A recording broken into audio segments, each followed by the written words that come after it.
Bienvenue tout le monde à notre émission municipale 2025, une émission où on reçoit les candidats et les candidates de la présente élection. Aujourd'hui, on reçoit Jean Couture qui se présente à la mairie de Danville. Donc, bonjour Jean. Bonjour Alain. Ça va bien? Oui, toi? Bon, oui, ça va bien. Écoute, Jean, ça fait déjà une semaine que tu as déposé ta candidature comme maire à la municipalité de Danville. Effectivement. Tu as sûrement déjà rencontré des électeurs. Est-ce que les gens sont surpris de ta candidature? Puis qu'est-ce que les gens te disent? Oui, on ne s'attendait pas nécessairement à avoir des élections à la mairie cette année. Donc, ma candidature a été déposée un peu à la dernière minute, ce qui a soulevé un effet de surprise. Mais je pense que j'ai un bel accueil. Les gens que j'ai rencontrés jusqu'à présent sont heureux de pouvoir s'exprimer. Bon, fait que le fait qu'il y ait une opposition, on s'attend à ce qu'il y ait des discussions, que la démocratie opère. Exactement. Donc, des élections, ça favorise les discussions, ça favorise une belle démocratie et de beaux échanges. D'entrée de jeu, j'aimerais aborder la question de la Maison des Jeunes là, pour vraiment parler de l'éléphant un peu dans la pièce à Danville présentement. Tu es toujours à l'emploi de la MDJ et malgré les rumeurs de congédiement, tu es toujours prêt à continuer. Oui, je suis toujours prêt à continuer. C'est sûr, présentement, les services sont arrêtés temporairement. Donc, le CA a un travail à réaliser, mais on est toujours prêt à continuer. J'ai 3 questions pour toi là-dessus. Oui. La première question, c'est les finances. Est-ce que vous croulez sur les dettes? Est-ce que les états financiers sont à jour? Est-ce que ça va bien financièrement pour la Maison des Jeunes? Les états financiers sont à jour. D'ailleurs, on les a présentés et adoptés à l'Assemblée générale le 18 juin dernier. C'était des états financiers très positifs, un budget équilibré. Au moment où on a cessé les services, il n'y avait aucune dette à la Maison des Jeunes. Parfait. Maintenant, est-ce qu'il y a un enjeu de sécurité pour un jeune ou plusieurs jeunes face à un autre jeune ou d'autres jeunes ou encore un employé ou encore à l'administration? Est-ce qu'il y a des enjeux de sécurité? Est-ce qu'il y a des problèmes qui font qu'on doit s'inquiéter pour un ou plusieurs jeunes à la Maison des Jeunes présentement? La structure de la Maison des Jeunes est très, très sécuritaire. Donc, d'ailleurs, le conseil d'administration a fait des mises à jour régulières du code d'éthique. C'est très encadré. D'ailleurs, on avait d'excellents membres de CA. Puis, le code d'éthique peut aller dans toutes les directions et encore un peu tout, notamment la prévention des risques aux 3 mois, la recherche des primitifs de tous les employés et bénévoles à tous les 3 mois également. Et toutes les primitifs de l'équipe sont totalement vierges. Donc, si on n'a pas un problème de sécurité avec les jeunes, on n'a pas un problème de finances, mais il y a quand même un problème. C'est quoi, en fait, le problème? C'est de la politique entre adultes? Est-ce que ça mérite vraiment que la Maison des Jeunes soit fermée? Il n'y a rien qui mérite que les jeunes soient privés de services. Même à la limite, là, il y a beaucoup de bénévoles qui seraient prêts à participer. Je ne m'avancerai pas trop parce que moi, mon titre, c'est coordonnateur des activités, coordonnateur technique. Donc, je m'occupe de l'animation à l'intérieur de la MDJ. Tout ce qui est administratif, je laisse au conseil d'administration. OK. Donc, mais avant, tu t'en occupais, mais ça a changé dans les dernières années. Maintenant, Oui. tu es plus au niveau des activités avec les jeunes. Oui, exactement. Ça va bien avec les jeunes? Les jeunes t'apprécient toujours? Moi, j'ai l'impression que ça va très, très bien à Danville. Les jeunes et les parents de Danville me font confiance. Excellent. Bon, ben merci beaucoup. Ça va être tout pour la Maison des Jeunes. Maintenant, tu as lancé ta campagne hier. On a vu ça apparaître là, dans les réseaux sociaux. Tu t'es présenté, tout ça. Tu as abordé 3 thèmes. Si on les prend un par un, le premier thème, c'est l'écoute. Pourquoi on a choisi l'écoute? L'écoute, avant de lancer officiellement ma campagne, j'ai été jasé avec peut-être une 50aine de citoyens à gauche, à droite, des gens que je connais et des gens que je ne connais pas.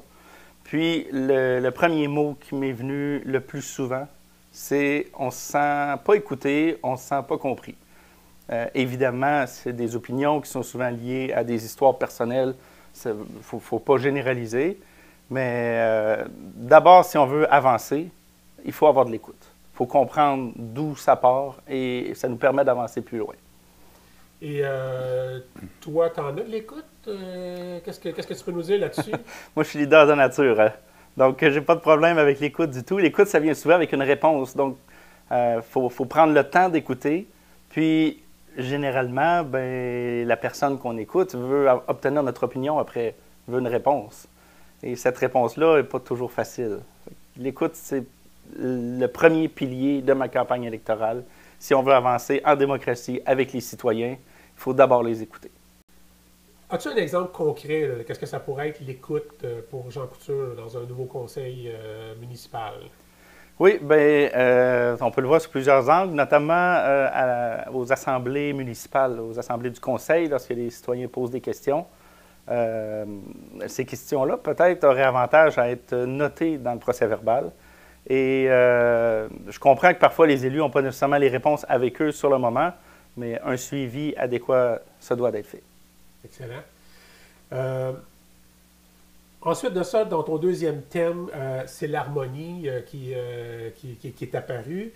Probablement par le fait que tu es un virtuose, un pianiste, là, vraiment. Ça vaut la peine d'en parler. Puis je vais le dire moi-même parce que j'ai l'impression que tu vas être trop humble pour le dire, mais tu es vraiment tout un pianiste. J'ai assisté à un de tes concerts au Manoir Cleveland, organisé par André Vien et Jean-François. Vraiment, j'ai été impressionné par la qualité de musique que tu pouvais faire, les compositions que tu faisais, tout ça. Vraiment, félicitations pour ça. Il y a eu beaucoup de travail là-dedans. Donc, j'imagine que l'harmonie, c'est un petit clin d'œil à tout ça, mais encore, qu'est-ce qu'au niveau municipal, là, tu veux nous dire en rapport avec l'harmonie? Oui, ben, c'est sûr qu'il y a un petit clin d'œil par ma passion de la musique. Donc, pour ceux qui ne me connaissent pas, je suis pianiste classique. Donc, les grands auteurs Chopin, Mozart, Beethoven, ainsi que, comme tu le mentionnais, quelques créations. Bien, quelques-uns t'ont vu cette année là, dans les mercredis musicaux. Les mercredis musicaux. Un des premiers mercredis musicaux, c'est toi qui étais là au piano. Là. Quelques-uns t'ont vu aussi. Oui, j'avais joué quelques pièces. On était accompagnés avec toute la Maison des Jeunes. Il y a eu des chansons. C'était un beau moment. Oui, effectivement. Mais si on en revient à nos moutons, donc en politique, pourquoi j'ai choisi le mot harmonie? Il y a plusieurs raisons. L'harmonie, c'est transversal à tous les paliers. Donc, que ce soit les relations citoyens-villes, que ce soit avec les élus, les ressources humaines, à tous les paliers, l'harmonie se doit d'être encouragée. Et je pense que les élus, voire même le maire, doivent un peu orchestrer, comme le chef d'orchestre, que tous les musiciens avancent à la même vitesse. Donc, il faut une harmonisation autant stratégique à l'intérieur de l'hôtel de ville qu'à l'extérieur. Je pensais également aux différentes activités. Donc, il y a des activités publiques là, tout au cours de l'année. On pense à la Fête des Générations, le Symposium des Arts, le Danville s'active. Anciennement, il y avait le Carnaval des Glaces. Et dans la dernière année, il y avait, à mon avis, beaucoup d'activités qui étaient concentrées à peu près sur la même période, là, donc fin d'été, automne. Et moi, je me souviens, j'aime bien me souvenir de l'histoire, utiliser l'histoire pour construire un meilleur futur. Les tout débuts des carnavals d'hiver avaient été issus pour essayer de contrer, de briser l'isolement d'hiver, la monotonie des saisons. Les petites dépresses saisonnières là, en février. Mm-hmm. Et le carnaval des glaces à Danville était un grand succès et ça permettait de briser ce petit moment un peu plus gris de l'année. Puis là, le fait que tous ces gens-là ont démissionné en bloc, est-ce que pour toi, tu juges qu'il y avait un problème au niveau de l'harmonie? Ben, moi, je suis issu du milieu communautaire, donc je n'ai pas de jugement en partant. Je ne connais pas tous les détails, on n'a jamais tous les angles de vue. Mais la question se pose quand même. On ne met aucun jugement, on n'a pas tous les détails, mais la question se pose. Est-ce qu'un événement qui avait un si beau succès à Danville, est-ce qu'on aurait pu éviter cette fermeture-là? Est-ce que la Ville aurait pu faire quelque chose pour éviter ça, pour favoriser peut-être le travail des bénévoles? Souvent, quand un organisme ou un événement ferme, les bénévoles sont épuisés ou il manque de nouveaux bénévoles parce qu'on a épuisé notre banque de bénévoles. Donc, qu'est-ce qu'on aurait pu faire pour aider nos bénévoles, supporter ou faciliter leur travail pour éviter qu'ils quittent? Donc, on n'aura peut-être pas de réponse à notre question sur le passé, mais advenant qu'une activité comme ça se représente, là, il faudrait y penser Il faut supporter nos organismes communautaires. Excellent. Dans ton troisième thème, tu nous parles de transparence. Encore là, qu'est-ce que c'est pour toi la transparence, puis comment ça se traduit là, dans ce que tu veux faire au niveau de la mairie à Danville? La transparence en politique, des fois, ça peut être vu comme une blague. Hein?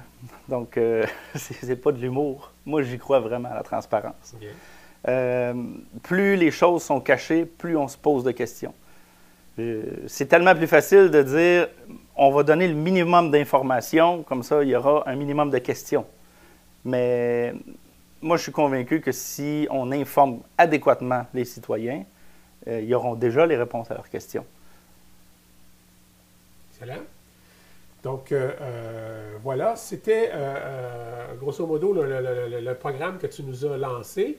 Maintenant, on a passé vite là, sur ta présentation, ce qu'on n'avait pas fait avec les autres candidats. Je veux le rappeler, tu es un gars de Danville, puis peut-être que tu reprendras ce que je n'aurais pas mentionné. Mais tu es un gars de Danville, tu es né ici de plusieurs générations de la famille Couture et Roy de Danville. Puis tu es le fils de Janine, de Desjardins de Janine. Tu es marié, tu as 5 enfants. Je te laisse la parole là, pour compléter cette présentation-là, puis dire aux gens de voter pour toi, puis de mousser ta campagne. Donc, si tu peux t'adresser directement aux électeurs, puis te présenter. Puis moi, je vais revenir avec une dernière question, toujours pour essayer de finir sur une note positive. Fait que je te laisse la parole. Le positif, c'est important. Tu étais bien parti, d'ailleurs. Donc, effectivement, mon nom, c'est Jean Couture. Je suis natif de Danville, d'une 6e génération d'agriculteurs. Plusieurs connaissent ma mère, les Jardins de Janine, anciennement connus sous le nom de Roy Fruits et Légumes. Qu'est-ce que je peux bien dire ça? Moi, j'ai toujours eu Danville à cœur, même si j'ai été un petit peu à l'extérieur, soit pour étudier ou pour aller rencontrer ma femme à cette île. Donc, j'ai voyagé un peu, mais je suis toujours revenu à Danville. Plusieurs Danvillois me connaissent pour ma boutique Éco-Nature, donc j'ai vendu du savon et fabriqué du savon pendant 6 années. Donc, 6 ans de pur bonheur dans ma savonnerie. Ça, c'était le commerce qui était à la Galerie Perkins, oui, avant la Galerie Perkins. Exactement. Okay. Donc, la boutique Éco-Nature. Ensuite, j'ai relevé un autre défi à Sherbrooke, où j'ai été directeur de l'écolo-boutique à Rock-Forest. Donc, c'était un mandat pour développer une 2e succursale. Donc, pendant 2 ans, j'ai travaillé pour développer ça. J'ai eu beaucoup de bonheur, j'avais une super belle équipe. Puis, je suis parti de là quand même la tête haute. C'était vraiment un beau projet. Beaucoup plus gros que ce que j'avais connu à Danville. Mais pendant tout ce temps-là, je m'occupais également de la Maison des Jeunes. Okay. Donc, je suis toujours demeuré ici. J'avais un pied à Sherbrooke pour aider au développement. Et le mandat terminé, je suis revenu ici. Donc, tu viens de parler de nature, écolo, tout ça. Donc, tu as un petit côté en vie. L'environnement, c'est important pour toi. On devrait, plus tard dans la campagne, j'imagine, entendre parler de ça? Ou... Oui, bien là, j'ai publié d'ailleurs mon plan de campagne ce matin. Un beau texte que je vous invite à aller lire avec une bonne tasse de café. La nature, c'est important. Donc, je suis issu d'une famille d'agriculteurs. Les agriculteurs sont en région, on ne les voit pas nécessairement souvent. Et parfois, on a l'impression d'être oubliés. Le plus haut taux de suicide est souvent parmi les agriculteurs. Ils donnent leur 110 %, ils travaillent d'arrache-pied, ils prennent rarement des vacances. Et finalement, au bout de la ligne, il reste très peu d'argent. Et peu importe la branche d'agriculture. Hein. Donc, on entendait souvent en campagne, j'ai l'impression que les agriculteurs sont oubliés à Danville. Les agriculteurs ne demandent pas grand-chose, en fait. Tout ce qu'on veut, c'est des routes pour pouvoir se rendre, que les clients puissent se rendre dans notre cours. On peut penser à proximité de chez nous, les Jardins de Janine. Le printemps, on vend des fleurs, des produits d'érable. Ensuite, on vend des fruits, des légumes. C'est quand même un commerce relativement de proximité pour les Danvillois. Ça doit d'être accessible. Ou pas tellement loin, ou à côté aussi, le vignoble La Vallée des Nuages, qui font des réceptions, qui font les vendanges présentement. Là, tu es en train de déborder dans ma dernière question. Oui. Puis, tu m'as aussi allumé sur une question qui me chicote, parce que tu as parlé de ton texte que tu as publié ce matin. Oui. Je l'ai lu et j'ai remarqué que tu avais nommé quelques conseillers qui se présentent aux élections avec leurs idées, tout ça. Est-ce que Jean Couture se présente avec une équipe à Danville? Ah, non, par exemple. Comme je vous dis, je suis transparent et dès qu'il y a quelque chose de positif, je l'apporte en avant. Donc, il y a déjà plusieurs candidats qui ont commencé à nommer leur plan électoral et j'ai ressorti ce matin quelques mots que moi je trouvais accrocheurs. C'est pas nécessairement qu'on travaille en équipe. Moi, je suis prêt à travailler avec n'importe qui. Autant l'équipe qui était déjà là, qui était déjà en place, que ceux qui pourraient éventuellement gagner la course le 2 novembre. Cependant, quand il y a un bon coup, quand il y a un bon mot accrocheur qui sort, moi, je pense que ça vaut la peine de le relever. Et d'ailleurs, ce n'est pas tous les candidats qui ont développé leur plan électoral. J'ai très hâte de voir leurs textes également et leur campagne. Donc, tu risques, d'ici la fin de la campagne, de nommer d'autres candidats dans tes textes. Oui, oui, absolument. S'il y a des mots positifs qui sortent, c'est certain que moi, je vais accrocher dessus. Donc, notamment l'esprit d'équipe, les campagnes, j'ai l'impression que c'est vraiment ce qu'on va entendre le plus souvent au cours des prochaines semaines.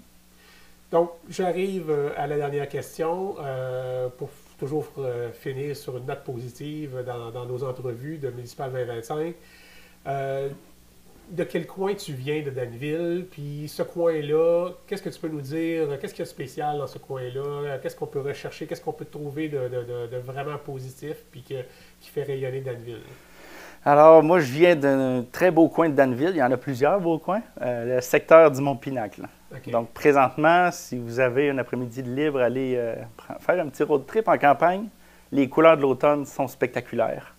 Les décors, les paysages, il y a beaucoup d'érablières dans mon secteur.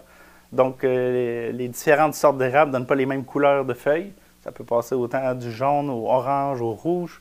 Et qu'est-ce qu'on peut retrouver? Ben, je comprends quand tu disais tantôt que j'avançais un peu dans la question suivante. Tu parlais des jardins de Janine, tu parlais du vignoble de la vallée des Nuages. Oui, oui. Donc, il y a plusieurs fermes laitières également dans la région, mais oui, le vignoble, on a un excellent vin à découvrir. On a un peu de tout. Hein? On se souvient du slogan des agriculteurs, il n'y a pas de nourriture sans agriculture. Donc, on a eu beaucoup de positifs dans le cœur du village à Danville dans les dernières années. Et étant issu de la campagne, éventuellement, je vais parler beaucoup des campagnes également. Donc, on a du positif également en proximité et je vous invite à venir le découvrir. Excellent. Merci beaucoup, Jean. Et je te souhaite une bonne campagne. Merci, Alain.